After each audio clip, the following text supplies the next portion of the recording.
Welcome back to the series That's a Wrap, What 2025 Has Taught Us. And today we are going to recap quarter 4 of last year, all of our favorite findings, the best of what we put out there in the podcast in those months.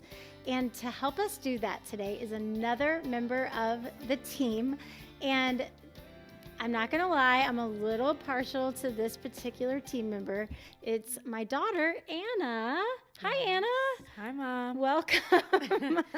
Anna, would you please just introduce yourself and tell us about your Enneagram number and what your role is on the podcast team? Sure. My name is Anna Stanley, daughter of Jennifer Stanley, and I am a proud Enneagram 4.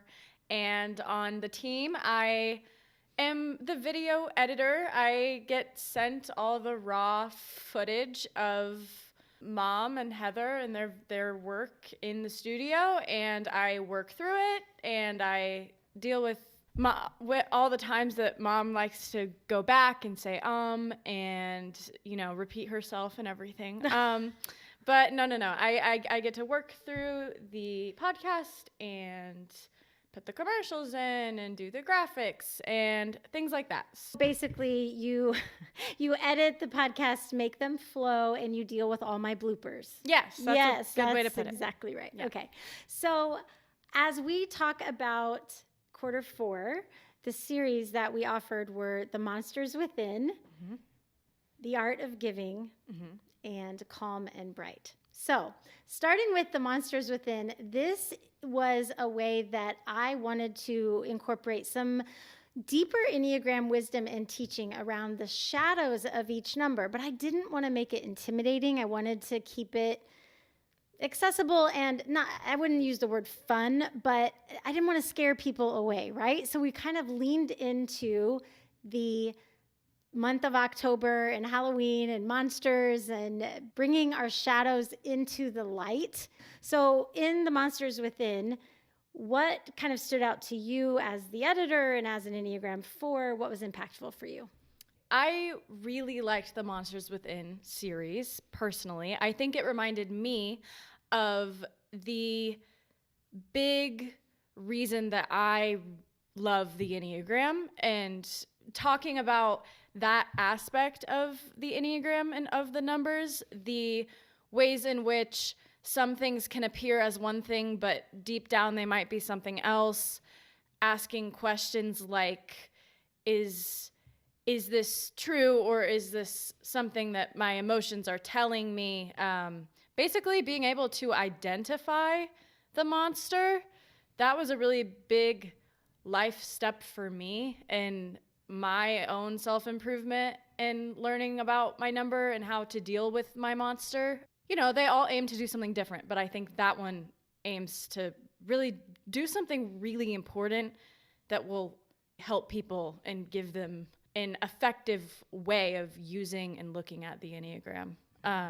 As the editor, I thought it would be fun to put a little dancing skeleton, because your monsters don't have to be big, bad, scary monsters. You can laugh at them sometimes. Anyway, as an editor, that was your creative. My little creative input, yeah.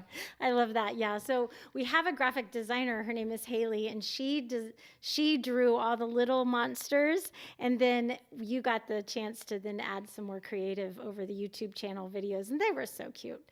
So what you said about the series, about the work really beginning here, I think that's really important, and that's why it's in my top 4 series of the year, is because the monster is there, right? It's hanging out in the shadows, and it's impacting us every day. And we all have a different monster that's kind of trying to take us down, trying to self-sabotage. For the 3, it's self-deceit. For the 4, it's envy. Every number has a different one.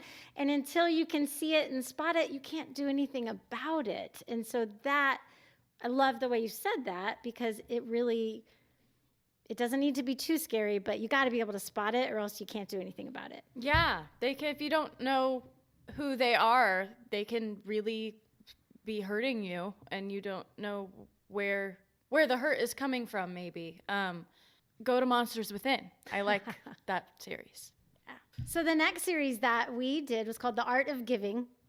And this one was really special to me because it coincided with the release of our 9 Enneagram candles that we as a team put out.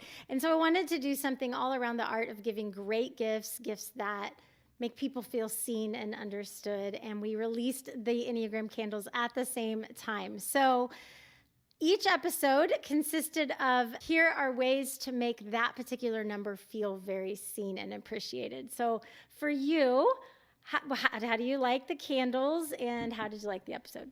This series I really enjoyed personally because it helped me think about people I know and how can I intentionally give them a gift.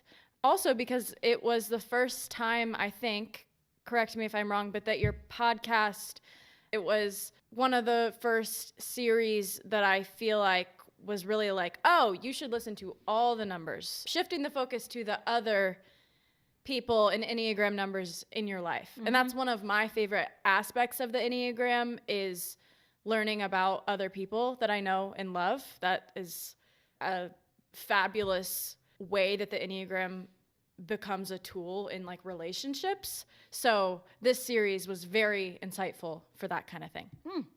Thank you. Mm-hmm. Our final series of the year was called Calm and Bright.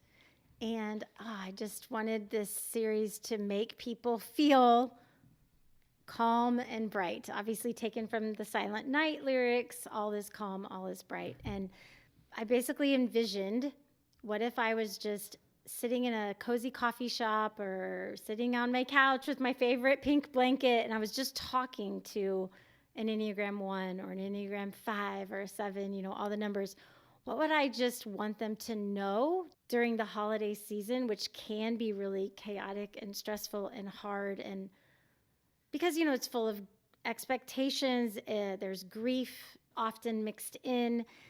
And so what can my gift be to these listeners that have been listening to the podcast? And so we gave 3 gifts to every number, and I enjoyed helping the numbers find more ways to stay calm, to bring hope and joy. We made a Spotify playlist for each of the numbers, and then we also had... featuring her Christmas album. Okay. We made a Spotify list for all the numbers, and then we had mantras and questions that are helpful. So it really, truly, Calm and Bright, my intention with that was for it to be a gift to all of the listeners that have been supporting and who need a little bit of help in this chaotic season of the holidays. Yeah, and I think you did just that. You absolutely delivered. This series in particular was one where when I was going through the numbers and editing each video, I, would start the video and you kind of knock it off with a question aimed at the number in relation to the holidays and what they can mean and the expectations surrounding them. Anyway, I was going through the numbers and I was like, oh, cool. Yeah, okay, this is good information, But then when I got to the 4, I was like, what do you mean?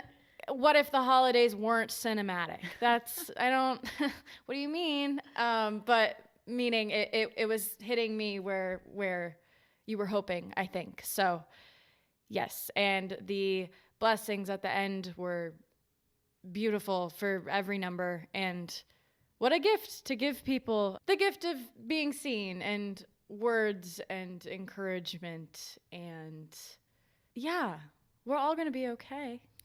Yeah.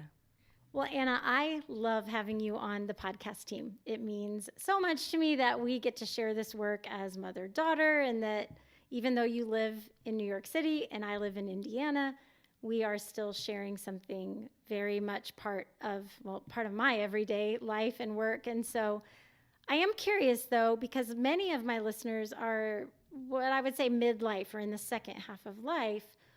You're the youngest member of the podcast team. You're in the process of kind of launching your life. You've just graduated from university. And so how has studying the Enneagram, listening to these episodes month after month, probably closer than almost anybody because you're doing all the editing, mm-hmm. How has that impacted you?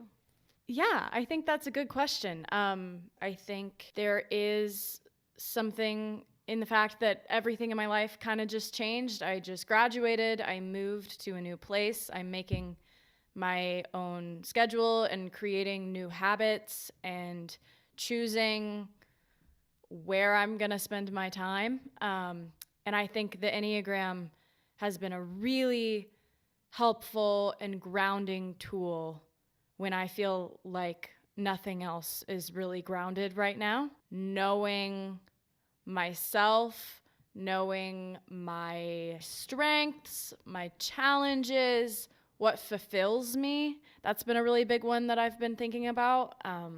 And how to build a life. Things I should probably be thinking about while I go about doing those things, and keeping myself in mind and as a priority. Yeah. I think learning the Enneagram is learning to love yourself, really, because you're willing to look inward and see what's going on in there, because it's never not a complicated thing. Yeah. So spend the time and do the work and use the tools and be willing to listen and accept and try. Yeah. Listen to my mom.